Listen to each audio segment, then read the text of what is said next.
When the flag went up at Mount Suribachi, we had no idea what was going on. We were too busy in our own little realm to pay any attention to what anybody else was doing. But it changed the whole attitude of the whole thing. It absolutely did something to us.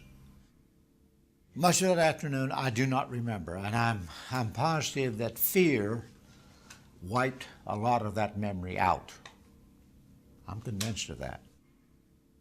The captain, having lost a great number of his Marines, called for a meeting of all NCOs and officers. We only had a couple officers left. But he called a meeting in a great big shell crater. He was looking for ideas. How do we do this thing? What can we do to make progress and not get people killed? So he was asking others for ideas, and he looked over at me and he said, do you think you can knock out some of those pillboxes with a flamethrower? So he said, well, I'll give you some Marines, and he gave me 4, 2 automatic riflemen, 2 riflemen, and their instructions were to protect me. And I got strapped flamethrower on my back and started crawling toward the pillboxes. Now these pillboxes were reinforced concrete, covered over with sand, and you could drop a artillery or a bomb or whatever on the top of that thing. There was 3 or 4 foot of sand on top of it. It'd blow a lot of sand out, but it certainly did not penetrate the pillbox.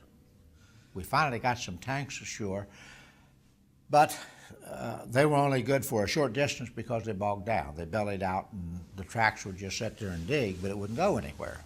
Japanese had dug trenches between these pillboxes, and they could crawl from one to the other and escape grazing fire. So we started out of this shell crater. We finally got close to that pillbox, and I can remember bullets ricocheting off of my air tank. And I don't know why I was smart enough to figure out that if I crawled closer, he couldn't get me. If I went backwards, he would have got me. And I got him.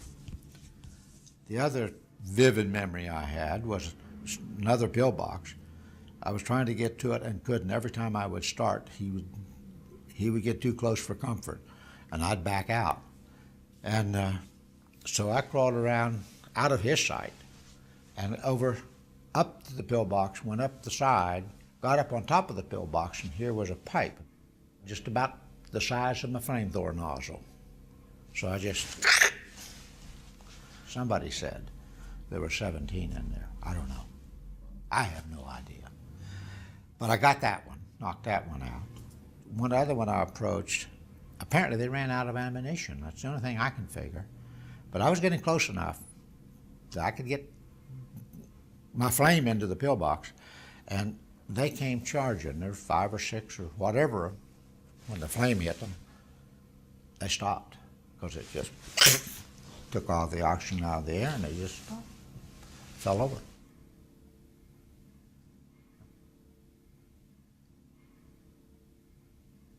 Seven pillboxes I got that afternoon in 4 hours. Don't ask me how I did it. I don't have any idea how I did it. And I never got touched. They never got me. You've got a job to do for which you're trained.